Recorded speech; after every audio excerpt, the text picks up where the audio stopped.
Hi, I'm Susie. Did you know you can take dried flowers and inlay them in acrylic? Today I'm going to show you how to do that. Very cool. Let's get started.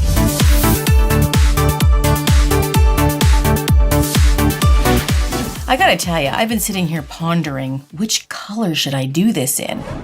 I've got the gold tones and nudes, then there's the burgundy-ish red kind of tones, then I've got all these beautiful mauves with the beautiful purple flowers, and of course this autumny kind of orange, which we're in now in Canada in autumn. So I really couldn't decide. We're gonna build out some coffin.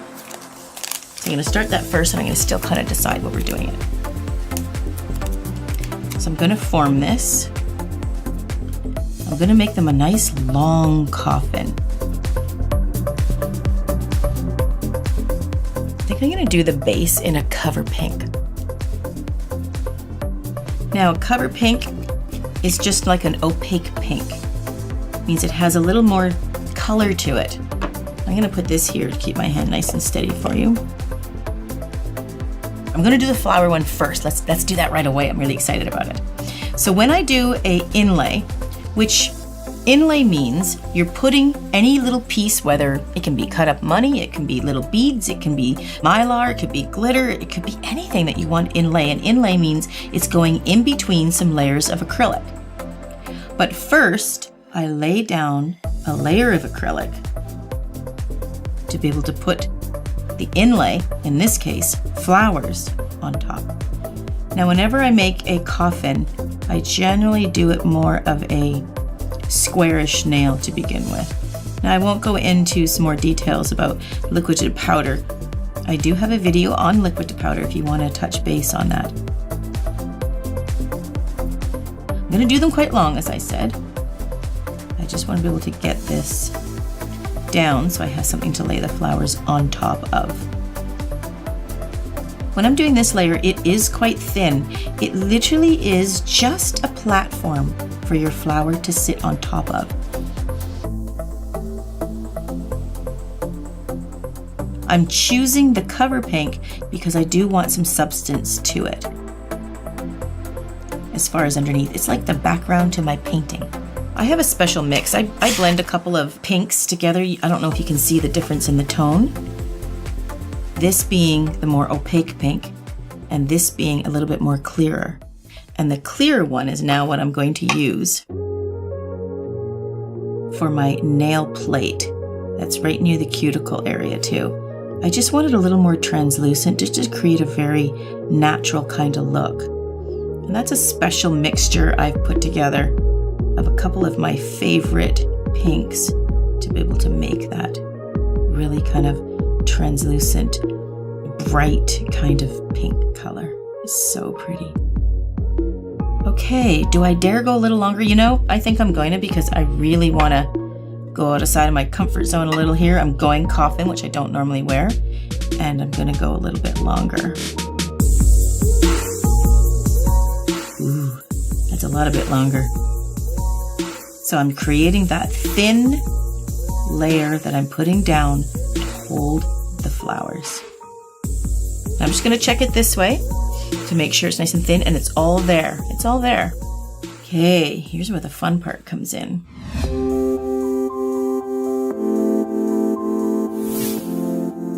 Now, something with these dried flowers, and if you can find them, to me it does add some specialness to it.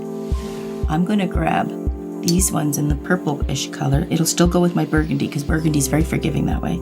And I don't know if you can see, I'm going to undo this. We're going to cut them up now to prepare. Can you see these tiny, these are actual dried flowers. And I'm going to actually use these and show you how I use them. It creates kind of a baby's breath look. I just love these. Now, I may look like a crazy lady here, but I do have a method here. Okay, so what I'm going to do is I'm going to cut off the tiny little flowers. I mean, these are super tiny. See that? They're like little buds and flowers that fell down there. Okay, that should be a good collection. Now you can see these flowers. I think I'm going to use both of those, and I might put one of these in too, because this creamy color gives a very old-fashioned way about it, right? I haven't decided on these reddish ones yet. I might put one in there. There's a darker one in there. I might steal that. So you know what? Let's just throw some on the table here so I can see them better. I do want this collection here though. Okay, here we go. We're gonna place flowers. Now how I do it is I get a little tiny bit of liquid, little tiny bit of powder, mix it together, and sometimes that's how I pick up my flower. And I literally roll it on. Then I get some more liquid because I want to saturate this flower so he sticks down. Then I'm going to paint the leaves out. You have to be a little bit patient with this. Sometimes I'll do this, get a tiny little bead and put the acrylic underneath it a little, press it down and give it time to cure so that it holds the flower petal down. You just don't want it to be bumpy. We still have to clear cap this. So right now we're creating our design and then we're gonna seal it with the clear capping. That is beauty. Okay, I'm gonna get another little bead, pick up another flower. I think I like this. This looks really old-fashioned, this guy. Except I like that side, so I'm gonna keep him right there. We get a little more liquid and just paint some liquid on it. And the weight of the liquid sometimes can hold the, see how it popped up? No, that one didn't this time. Oh yeah, it did. See how it pops up?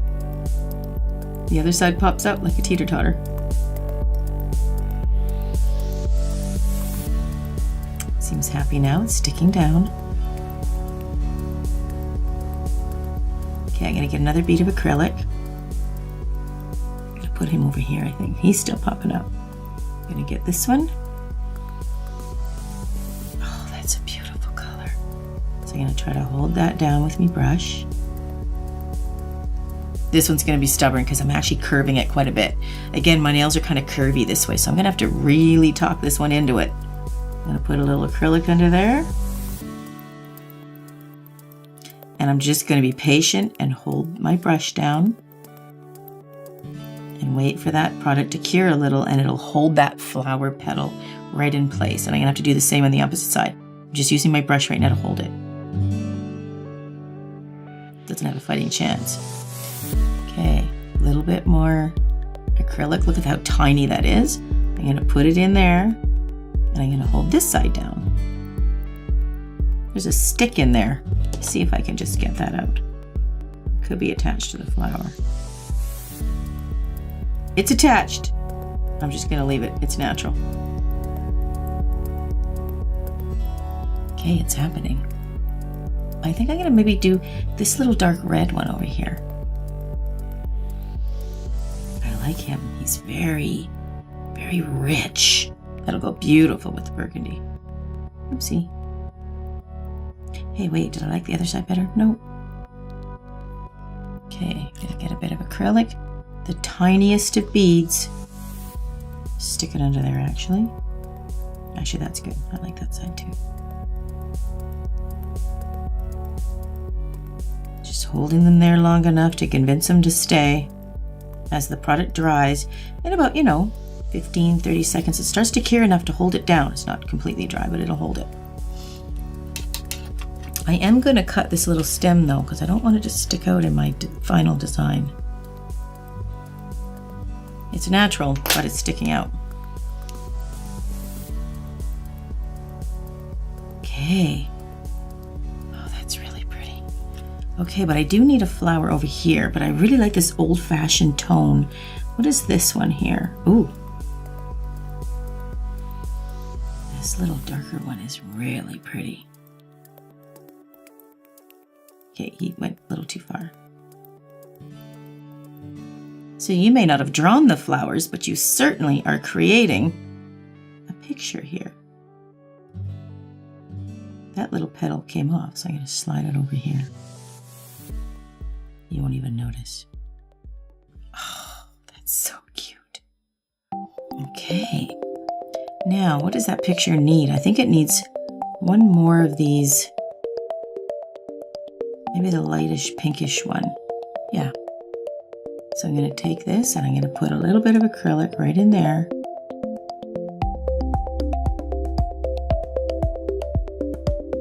That's really good. Really pretty. I'm just saturating it with liquid. It's going to be a little stubborn because it's really curvy over here, so I'm going to flip it up underside. And I'm going to stick that petal down and hold it until I convince it to stay. Probably about, actually that wasn't long at all, was it? It's really pretty. Okay. And those little guys that I cut off, I'm going to pick them up with a super tiny bead once again and start finding places to put them. You can actually take a bead like this and paint the bead of acrylic on it because it's clear, so it'll see through, and pick up your little bits and place them on top. That works too. I'm going to do that with a couple more because I kind of want the little bits to be floating, almost like floating around it. Sometimes with just enough liquid, I'm just putting liquid on it now, just holding it down with liquid. It's working good. I can't see that other side so much, so I'm going to put something over there. Don't want to forget it. Okay, so I've got my design, and now I'm going to clear cap it. And that's a big bead. I want a lot of liquid, a lot of powder to create a rather big bead. And I'm going to encapsulate the entire design, hence making this an inlay.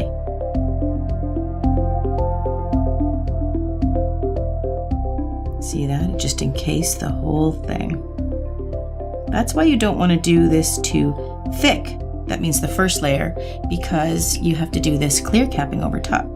And you're talking about how to build a nail. This structure is crucially important to it not breaking.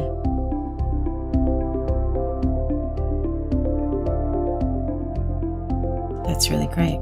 Okay, now I'm going to go ahead and coffin all the other ones. Okay, so I just finished filing these up, and I did a combination between a hand file and my electric file. You can see the whole process of the filing in a video I did with Laura about making coffin nails, and I go into the detail of shaping it. So now I'm going to oil them up. So I'm going to saturate the cuticles and the nail with oil, get rid of all that dust. Then I'm going to massage it in. Then I'm going to wash them, and we're going to get ready for the burgundy polish. It's going to make these flowers pop. Now we're ready for the polish. And I did select this Jessica line. This is a new line I found at my distributor. It's called Jessica Phenom. And it was the perfect old-fashioned burgundy color that I'm looking for. Burgundy's really in right now. I've never used this polish. Let's see what it's like. That is a very rich color. I'm going to paint the end too because it's a darker color. Wow.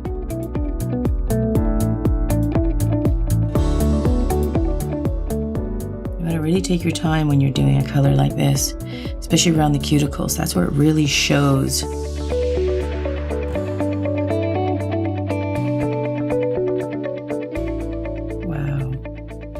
Stunning. Now I want to get my shiny coat on those flowers. Look at those flowers come to life.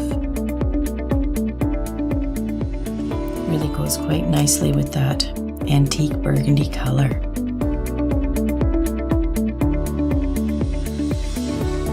I always do 2 coats. The first one kind of soaks in a little bit. This one isn't as much, but it really goes on really good. Very good coverage. And it is soaking in a little. So the second coat keeps it really a full strength of color, true to the bottle, and it leaves a shinier coat. It's also better for wear. You know, I never used to be a really big fan of burgundy, to be honest with you. Burgundy was popular in the 80s. So I'm kind of over it. But this is shedding new life. Just gorgeous. I'm glad I went longer too, because sometimes when you paint them darker, you lose a little bit of the look and the length. It looks a little shorter when it's darker. So I'm glad I went long, so I can really get the elegance of a long coffin. Oh, and I'll do a second coat on my beautiful old-fashioned flowers. This wine burgundy is a really beautiful backdrop for that flower.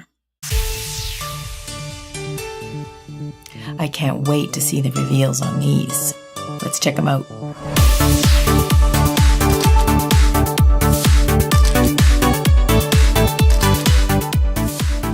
Well, I love it. I'm off to teach a class tonight. My students are gonna love this. I better get the other hand on. This I'm gonna wear the other hand. I'm now in love with coffin, ballerina, whatever you wanna call it. Very pretty. Thanks so much for joining me. I really appreciate it. And I'll see you in the next video. See you soon.